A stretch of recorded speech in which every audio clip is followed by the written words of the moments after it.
Hello and welcome to Niaga Spotlight with me, Tamina Kausji. Niaga Spotlight goes through the week in economic analysis and future affairs. Now, today on Analysis, we're discussing data centers and ecological impact. So, it has been a fast-paced week of climate-related headlines. The ongoing World Economic Forum, WEF, in Davos released the Global Risk Report 2025. Now, this is the forum's annual survey of chief risk officers, and it actually highlighted extreme weather events as the second biggest risk in terms of severity over the next 2 years and the biggest risk to come for the coming 10 years. Meanwhile, in the United States, Donald Trump is ushered into the White House and on his first day in office pulls the U.S. out of the Paris Climate Accords again, cancels the Biden administration's Green New Deal and also gives the green light for increased drilling for fossil fuels, declaring that the U.S. has, quote-unquote, the largest amount of oil and gas of any country on earth, and we are going to use it, end quote. Meanwhile, ASEAN and our collective population of 683 million, and with Malaysia as ASEAN chair this year, is committed to a climate-resilient future. It's at this timely juncture which we take a deep dive into data centers and ecological impact. So, to paint the big picture, the Malaysian Investment Development Authority, MIDA, approved 12 data center projects worth 90.2 billion ringgit from 2021 to June 2024, which translates into billions of dollars in investments, driven by the growing demand for AI as well as cloud computing. However, this growth raises environmental concerns. Data centers do require substantial energy, and Malaysia's energy mix, still reliant on fossil fuels, contributes to higher carbon emissions. The big question now is, can Malaysia meet our net zero emissions by 2050 scenario via renewable energy and improved efficiency if data center investments and infrastructure continue expanding? Niaga Spotlight today focuses on evaluating the ecological cost of data center FDIs and strategies to reduce this negative climate impact. Dr. Gary William Theseira, Adjunct Associate Professor at the Asia School of Business, and Khoo Research Associate with Khazanah Research Institute join me now live in the studios for this extremely timely discussion. A very good morning, gentlemen. Thank you for making time. Good morning, Tamina. Fantastic. So perhaps I could open out the conversation by asking you, Gary, how can Malaysia's data center industry now balance this increasing demand for digital infrastructure? It's fantastic. We're getting all of this FDI. It's going to come to fruition. But we also have our 2050 net zero commitments. So we're right in the middle here. Where do we go from here? Well, there's no doubt that having these data centers are a value proposition for the country, not just from the revenue that they will earn, but for the benefits, social benefits, the quality of life benefits for Malaysians themselves. So this is something we need to look at. It actually improves the efficiency with which we Malaysians live our lives. The issue really is, what are the surrounding agreements that come with the hosting of these data centers, particularly in terms of the energy that is going to be needed for running the data center and for cooling the data center.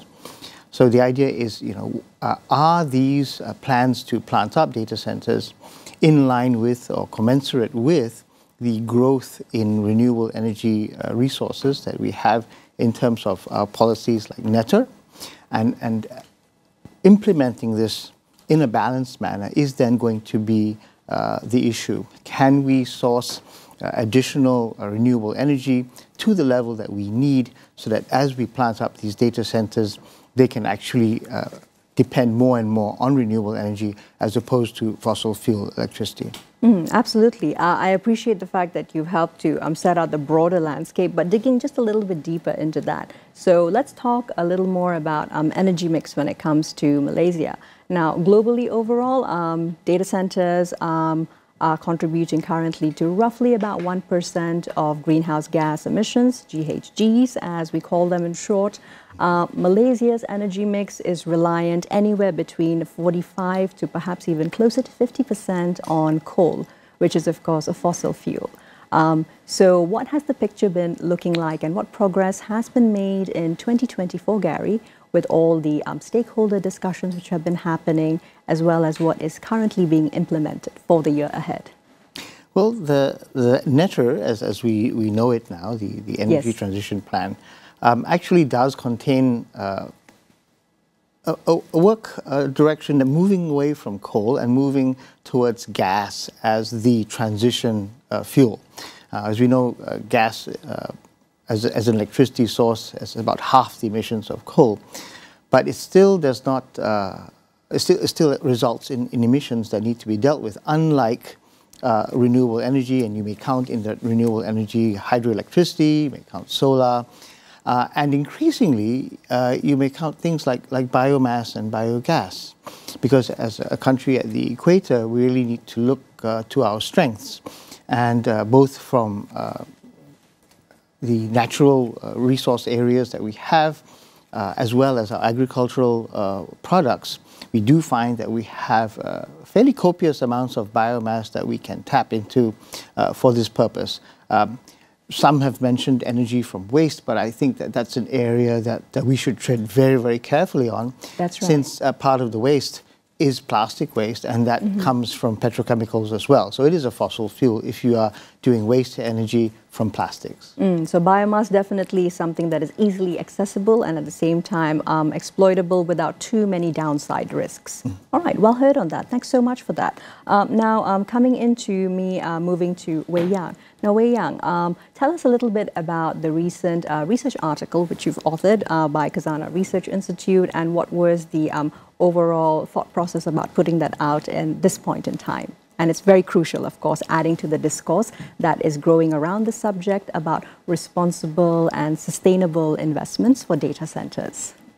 Well, the article was meant as a short piece to spark conversations around the environmental impact of data centers, because as we see, a lot of this investment coming in may or may not be assessed or being as transparent. And we see there are many economic opportunities of that are claimed to be brought in by data centers, but there are also things that we have to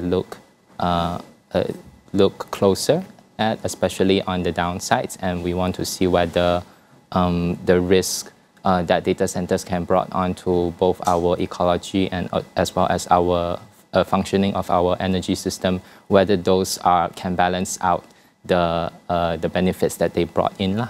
So, yeah, so. Absolutely, so that is it in a nutshell. However, now let's move into how Malaysia can look at developing then and implementing also, very importantly, impactful climate policies that will specifically then address this growing energy consumption of data centers. We're already in 2025. To meet some of our targets by 2030, what can be done already this year? Yeah. Well, one thing to know about data centers, and as we all know, data centers uses a lot of energy. Some of the larger ones, like hyperscale data centers, can use anywhere between 20 to hundreds of megawatts. The larger ones even use enough power to power up a whole small city. Data centers are also qualitatively different in their energy usage because they have to operate around the clock. Very true. It's a 24/7, 365 kind of scenario. So no breaks at all. Definitely there will be implications on our power system, no doubt. But right now, the industry standard metric for sustainability and performance is what we call a power usage effectiveness, PUE. And this is an this is an efficiency measure that measures how much energy that feeds the data center actually goes into power the computing resource alone, which is called the IT load. And the closer your facility is to 1 PUE, the more efficient you are. But we have to bear in mind that this is an internal efficiency measure. It tells us nothing about the ecological impacts, how much emissions these energy use entail, where these energy sources come from. And the emphasis on using efficiency as a sustainability metric also has its own implications, because we know that the efficiency improvements over the past decade has been matched by the increased demand, computing demand, and this has kept the energy use level around 1% globally. But the recent trend of AI, especially large language models, which was unforeseen just less than a decade ago. True. Yeah, actually would buck this trend up because of the sheer amount of energy it uses in their training and inference phase. So we're saying that some estimates already said that like AI-powered Google searches actually uses 9 times more energy than traditional Google searches. And as more AI companies are rushing to integrate AI into their services, we would expect to see more of these traditional energy usage being amplified. Exactly, and I'd just like to also point out, you made a really interesting fact there, and this was something which was trending a little bit on social media just in the first weeks of January, the fact that actually when you look into a Google search today, it automatically actually gives you an AI outcome. Yes. So unless you specifically go in and request for it to be minus AI, you're actually going to be inadvertently always using AI if you're using Google, right? But coming back to what it meant, what this would mean for the national climate policy and as well as other energy policies especially, this is also a problem of managing common pool resource. Because data centers, they come in, they are also sharing the utility with millions of other users, including low-income households, low-band consumers like you and I, and who rely on the grid for their day-to-day energy use. So there is a genuine risk that these large energy users would lead to an imbalance in the power system. And at times of crisis, especially as energy transition is picking up pace, in times of crisis, which is there is a non-zero chance of a power failure happening when you have high imbalances in the power system. In such times when the utility has to make a decision between saving certain people and cutting off certain people, this what is known as an under-frequency load shedding. Those decisions of whose energy security it is to prioritize would be very critical. And I think policy has to come in at the intersection of this and say that, oh, there are certain social bottom line that we cannot cross, and put in safeguards and cushion the effects on lower marginalized vulnerable groups that uses the same energy as those larger users. Absolutely. What is really standing out to me is the fact that regulatory measures need to be able to sort of balance incentivizing energy efficiency without stifling that technological growth. And just to draw that broader landscape, because that's also a statistic that stood out to me, the recent California wildfires, which of course were covered widely in news. Now, an interesting point to note is that California, the entire state alone, it actually has about 50 data centers over there. Johor, for example, closer to home, about 52 data centers, both in plan as well as those who are already operational. Selangor, we are close to 30 data centers. So once again, talking about the mix and, of course, the usage of water, especially as a critical cooling agent. So much to actually go through. Thanks very much for that, Wei Yang. Right, Gary, now moving into looking at the context of Malaysia's evolving climate policies. Netta, as you've already briefly touched upon, so how can now data centers adopt energy-efficient technologies? Let's dig a little deeper into the science, as well as some of the renewable energy sources without disproportionately increasing their operational costs, because that, of course, will be key to whether or not we're going to see vast adoption and resistance to any directives by regulatory bodies. Yeah, thank you for that question. Now, that is a big question because it pulls together a number of different areas. First of all, if you're talking about the energy source in the first place, we are in a process where we are transitioning away from coal. We're transitioning more towards gas. At the same time, we are planting up as much solar PV as possible, while trying to maximize the use of the power generation from all of our hydroelectric facilities. There's not that many of them on the peninsular side, but certainly, of course, the area for growth of data centers you haven't mentioned yet is Sarawak. So that's sort of the third area apart from KL, to some extent Penang, but the big growth is Johor and now those areas. So you need to generate electricity efficiently, you need to dispatch it efficiently, And you also need to, once again, look at the data centers themselves, which have undergone, in the last 10 years even, the method of cooling, from cooling the entire building to actually cooling the chips themselves. Yes, the hub itself. The hub itself. So we're looking at quantum increases in the efficiency of cooling, but as Wei Yang has pointed out, that has sort of kept pace with the growth in demand. So it's been fairly flat. The idea really is that in terms of the additional policies, what it is that we need are the technologies that Petronas is looking into now, for example, not using water, but using different types of non-water coolants, to cool some of these things down. They've collaborating with other companies that develop different types of coolants that are suitable for use in these sorts of data centers as energy carriers to cool the systems down. There are fringe benefits as well, even as we are competing for electricity use with the general public. And as Yang very importantly pointed out, there is a hierarchy of whom you disenfranchise first. Exactly. Obviously, infrastructure, hospitals, pumping stations for water, critical public services, communication services. All of these things will require that they be very high on the priority list, and you might find that it's other types of industries that end up paying the price for some of these things, and perhaps part of the population.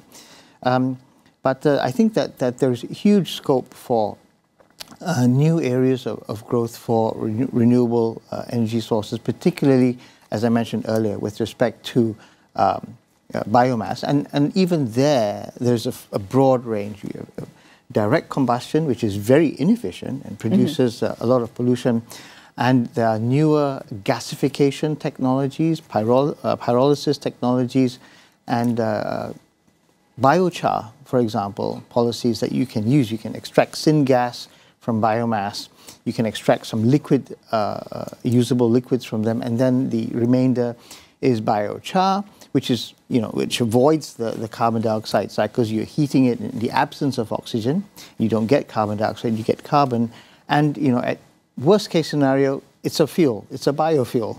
That's right. But best case scenario, as a carbon capture and storage mechanism, and in Malaysia are putting the act together right now for carbon capture, use and storage, you can entomb this biochar in concrete. You can apply it to agricultural soils. There are a number of other uses, and the methodologies already exist with certification agencies like Vera. For using biochar to sequester carbon and to store carbon in this way. And this is atmospheric carbon that we're putting away.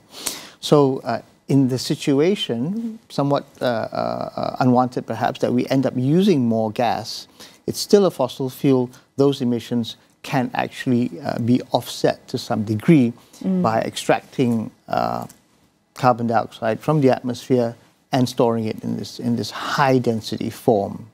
So there are options that are already on the table. And when it comes to the government harmonizing it from their side, what are your thoughts on the government's recent green tax incentives for energy efficient industries? Do you feel that is actually going to help with encouraging this shift without too much of significant financial strain?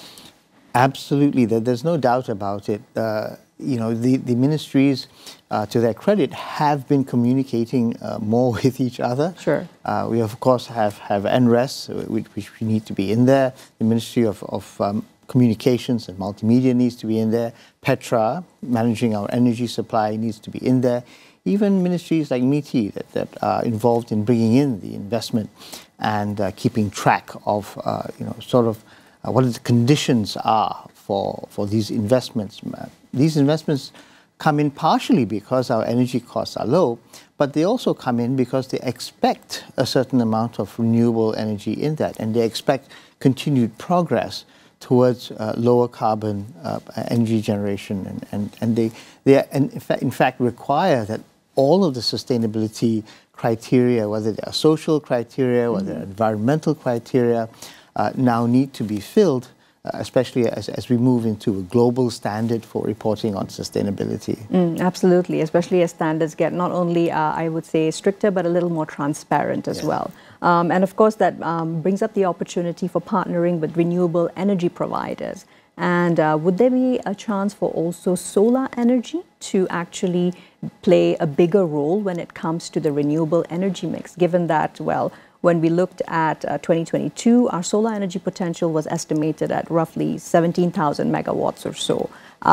Just given the fact that we are, the land of almost continuous sunshine, wouldn't it also make sense to simultaneously expand that together with biomass?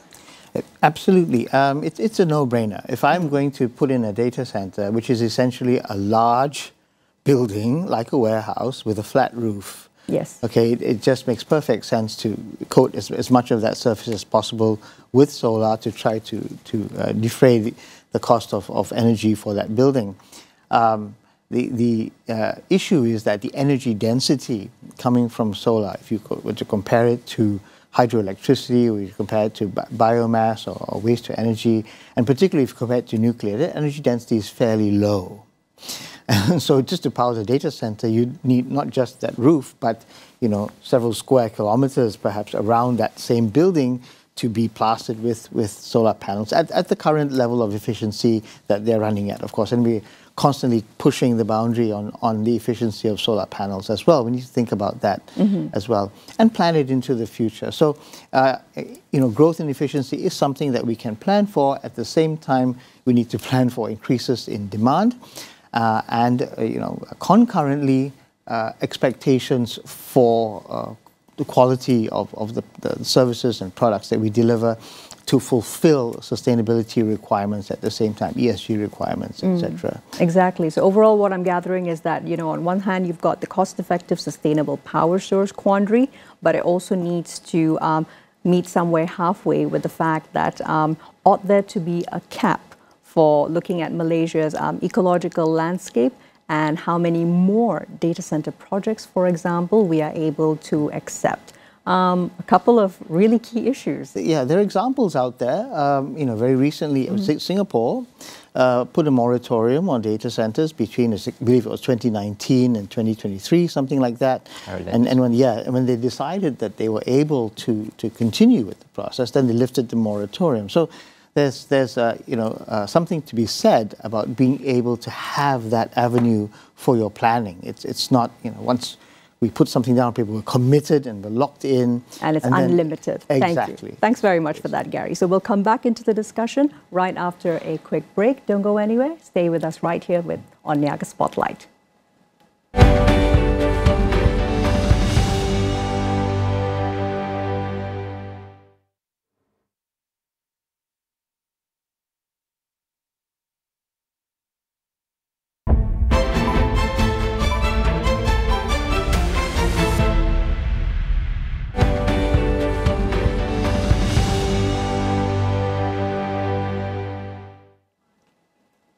Welcome back to Niaga Spotlight. Still with me, Tamina Kausji. And today, of course, we are continuing the discussion on data centers and ecological impact with our guests live in the studio.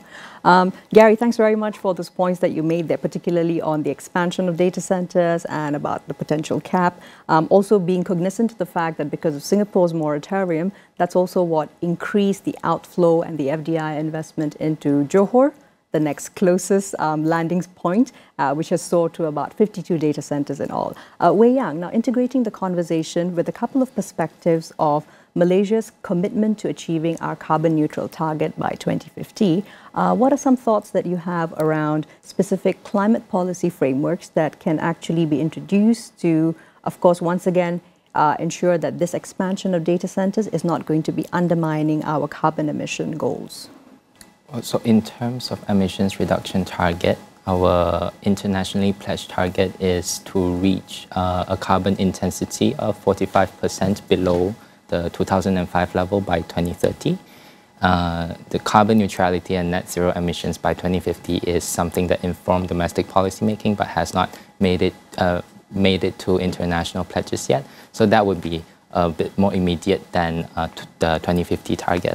But it doesn't mean it's not important. So because the emissions the target that we have set for ourselves is in terms of carbon intensity. It is actually a quotient of emissions against GDP. So it's a relative measure, and it doesn't really indicate absolute emission reduction. We gave ourselves a little bit more flexibility that way. The way to hit those targets is to always keep your GDP growth, your denominator, larger than your emissions growth. When talking about data centers, we have to take into account the carbon intensity of these facilities as well. But the carbon intensity of data centers are dependent on their scope 2 emissions, which is their connection to the grid, the power utility. And the ability for these data centers to meet net zero emissions, take your target, is entirely dependent on how fast we can transition away from fossil fuel-based power generation, as well as our performance in carbon sink conservation in Malaysia. And one of the issues is that it is unclear whether our energy transition planning has taken into account of the data centers' energy demand forecast when they're doing it. So, but then in other countries, you have seen that the surge in data centers industry have already made their previous energy demand forecast completely obsolete. So we could take a couple of lessons from there, right? Yes, yes. Perhaps could we be looking at carbon emission caps for data centers? Would that perhaps be a useful parameter whereby which to proceed? Well, exactly the point, because data centers themselves rely on the power grid that they're connected to reach the emissions target. So one way that they can sort of hit those targets without the performance of our energy transition is that they use something we call an energy attribute. RECs, renewable energy certificates. These actually allow the data center operators to buy claims that they have used renewable energy and therefore offset their scope 2 emissions. But in reality, they are using the same power source that comes from our grid, which is at around 70 to 80% fossil fuel. And so this is essentially accounting problem, because the corporate accounting process and the national carbon accounting process are different in their approaches, and it is essentially keeping two tabs.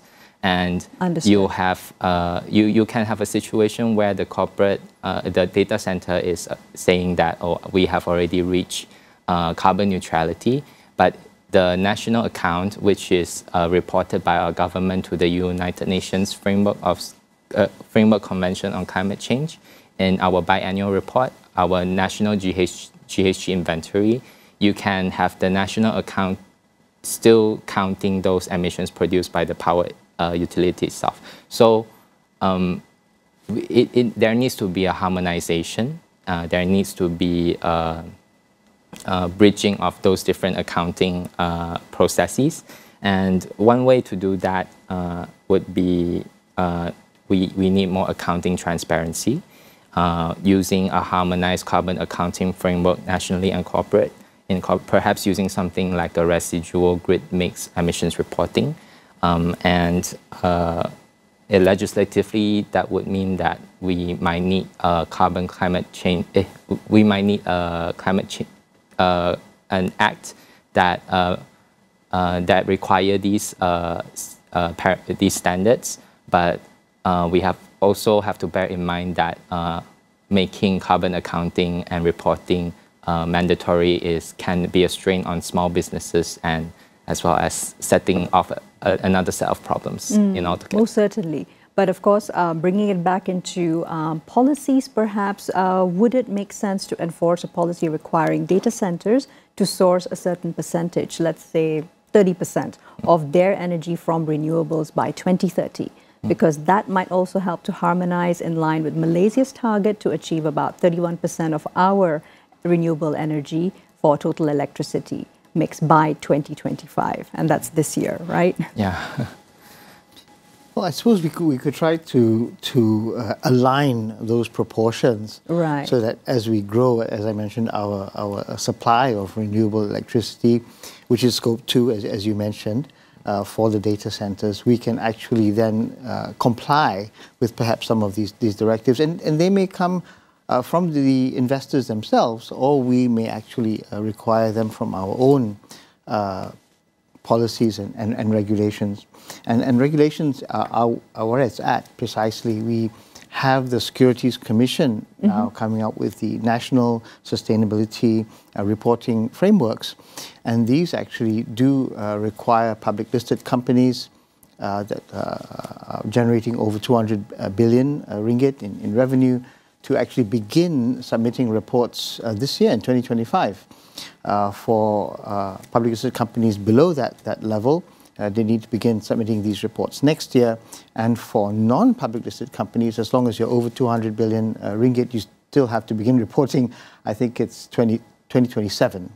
And it's a window that you have. You can begin reporting only scope 1 and scope 2, but eventually by the end of the window, 2 years from now, 2025 to 2027, if you're a large public listed company with a high revenue, you need to be reporting all 3 scopes. But as you mentioned, the key scope here is scope 2, purchased energy, purchased electricity. Central Bank has been very, very clear, very transparent, and very forward with this. The JC3 together, Central Bank and the Securities Commission, aligning the reporting requirements. And as Asia School of Business, we are the training arm of Central Bank. That's right. Our ties and collaboration with MIT have actually given us some of the tools that we're currently helping the private sector out to utilize these tools, even as the central bank imposes requirements and regulations on the banking industry. The data centers don't exist in a vacuum. They exist naturally. In an ecosystem. It's an entire ecosystem. Right? So there's going to be a lot of CapEx, there's going to be a lot of OpEx that Malaysian companies, and I'm sure that when we have these investments, we require a certain amount of local content. Jobs for Malaysians, products and services provided by Malaysia in the construction, planning, construction, operation, maintenance of these facilities. All of these things need to be part of that ecosystem and need to are necessarily stimulated, enabled, facilitated by the banking regulations and the financial regulations as well. So we'll find that there are a whole suite of sectors that involved in the support and the running of these data centers. So it's not just energy and water that we need to look at. It's the social aspects, the workforce, etc. that need to be. And this is where the training comes in. And I'm sure you'll be moving into that as well. But all these things are really big picture scenarios that we need to look at, and we need to get down in some detail if we are to understand them, plan for the risks, and then manage the risks. Very true. Planning for the risks and then managing the risks, of course, and the further role, perhaps, Gary, which the Malaysian government could be playing in creating regulatory frameworks or even furthering the incentive structures. Your thoughts on that? And Malaysia is also in a very at a very interesting juncture where we've just taken on stewardship of ASEAN as the chair.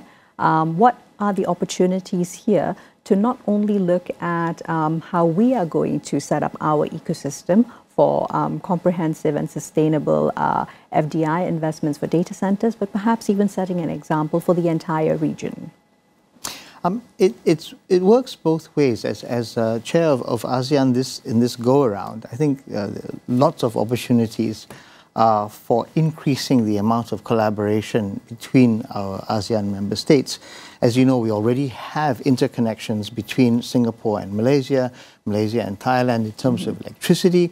That's something certainly that we can grow as the renewable energy industry grows in our neighbors as well. Thailand also ramping up RE production. If they have a surplus, etc., we are already selling electricity to Singapore. There are plans for accessing an interconnection between Sumatra and Peninsular Malaysia as well. There's talk of coming from Kalimantan and Sarawak across to Singapore and others. And even if you follow some of the longest range energy transfers from Northern Australia moving to Singapore.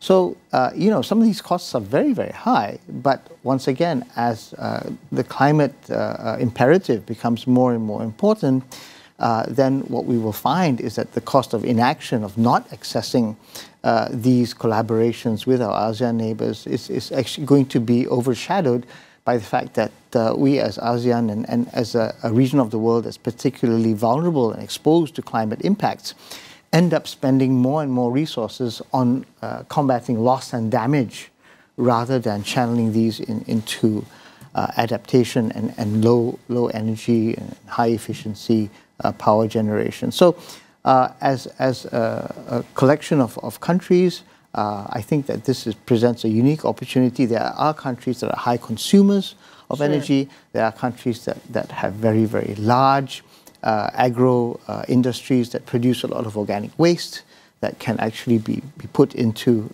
RE production. So I think it's a golden opportunity, and I think all the ASEAN leaders know this, particularly with respect to the fact that regardless of what President Trump does, in the end, we are going to be in a situation where we can more effectively use our resources if we share them. So electricity is something that is difficult to store, expensive to store. You know, we have battery storage.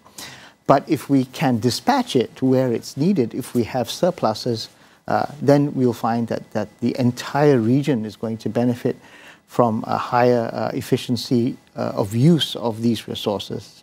Absolutely. I mean, I can't think of a more collaborative approach and a topic to start on than this when it comes to ASEAN actually sharing resources. Thanks very much, Gary. Wei Yang, now digging a little deeper into how can KRI's findings then be perhaps leveraged to create a more data-driven and also performance-based regulatory environment, especially so that data centers can remain operational while minimizing ecological impacts. We're talking about those extreme weather conditions. We've, of course, experienced a spate of continuing flash flood impacts that these days, as compared to even, let's say, 5 to 6 years ago, are affecting multiple states across Malaysia, right? So this is just one example of perhaps a dire emergency case scenario. Just want to harken back to what Dr. Gary had said about the, it's related, the ecosystem around data centers, and they do not exist in a vacuum because data centers essentially are part of a larger socio-ecological system. And so like any other economic activities, it uses economic resources, common pooled resources that are also used by other actors within the system. And they are certainly very important for a lot of ecological functions, like water would be important when we see when we see risk of droughts. So they are also important for building social resilience against climate impact in a sense. But data centers, they differ in that they use disproportionately more of these resources than other activities. Right now, with climate impacts, we sort of have to assume that they will continue, even regardless of the global temperature, because even if we hold the global temperature at a certain level, the long lifetime of carbon emissions in the atmosphere and their influence towards the climate system can actually still impose climate impacts on society long after we have held the temperature steady at 1.5, for example. So we have to assume the worst and plan accordingly, and that means to have cross-sectoral collaboration and looking at things more holistically, especially when international actors right now are unreliable to but that's all right. ASEAN as a collective actor has a lot more market share and also population. And we're double, triple almost. Our other trading partners, for example, Australia, EU, Japan, Korea, as far as we know, they're still fairly well committed to the issue of sustainability. Some of them are very highly impacted by climate events. Exactly. 2024 was a record year for climate impacts, hottest year on record as well, right? Yes, Wei Yang. So as for whether there is a policy framework or regulatory environment that would be feasible for this sort of cross-sectoral planning, it really needs to take into account of different sectors. Like the energy planning needs to go hand in hand with water sector management, needs to go hand in hand with land use planning, and a lot of times these are separate jurisdictions, but they are functionally interconnected. So there needs to be a national strategy. A high-level national strategy would be very important when it comes to providing a vision and a traceable target and a pathway towards climate resilient development. So for KRI, we have in the just past year produced a report that looks deeper at these issues on certainly national climate strategy, climate justice, adaptation governance that provides like a holistic view on things and landscaping. So that would be my interest of the audience. All right. Thanks very much for that, Wei Yang. And Gary, moving into getting some key points about how data center operators themselves can possibly integrate climate resilience strategies into their design and operational models so that they are playing their part as well for ensuring long-term sustainability while minimizing business interruptions. Yes, so once again, when it comes to cutting-edge technologies, there are a lot of proposals out there. So one of those is actually using non-water coolants. That's right. There are other options depending on where the data center is sited. If it's sited perhaps within an industrial park, then perhaps there is actually a need for heated water, from a data center that can actually be sold to a neighboring factory or industry or something like that can utilize the fact that this water is actually above ambient temperature and will actually need less energy to heat if hot water or steam is what is needed. So the idea really is, about the circular economy, about integrating needs and thinking about the waste products, not so much as waste, but as other kinds of resources that can actually be capitalized upon. And this idea of having peers and having a peer-to-peer network to move these things back and forth. For example, if the factory next door is perhaps a wood products factory, perhaps they have wood waste, perhaps they have their own boiler, generate their own steam, right. Perhaps they're a self-generating electricity plant as well, and many of the industrial parks and factories do have, indeed, generate their own electricity. They can't operate without a surplus. Definitely. So the idea then that recently the Tenaga Nasional has actually endorsed this idea of peer-to-peer sharing of energy means that then data centers, perhaps as part of an ecosystem of other types of industries, can begin sharing information back and forth. I mean, it's not limited in that scale if you are located next to a neighborhood, for example, and people go to work every day, their houses are actually dormant. The only thing that's probably running is the fridge and the internet. All right, and they have rooftop solar. Perhaps the idea is that those can actually go back to the grid and just take a short hop over to the data center, for example. So the concept of integration and circular economy actually do come together in this space. And you actually have to be creative in thinking about it. It's not as if there aren't barriers to these things. Some of these are safety barriers, some are practicality barriers. But in the end, if we have a focus and once again, we are supported both from a technological aspect as well as from a financial aspect, we can actually begin getting these things on the ground. From the financing side, certainly banks are far more open nowadays. That's right. They've hired and brought on board their own suite of experts in the fields of chemical engineering, the fields of electrical engineering, because they themselves are now under requirements from central bank to assess all of these OPEX and CAPEX loans. That's right. Yeah. Dr. Gary, thank you so very much for that really comprehensive roundup of, the direction into which we're heading, and Wei Yang for all your insights regarding how the ecological impact needs to be framed from a much wider picture not just data centers alone. It's been an excellent discussion, and thank you very much for making the time today. Thank you, Samina. It's a pleasure. Well, that's all we have time for today on Niaga Spotlight. Wishing everyone a productive week ahead. I'm Tamina Kausji signing off for now. We'll see you again next Friday with more economic analysis and insights.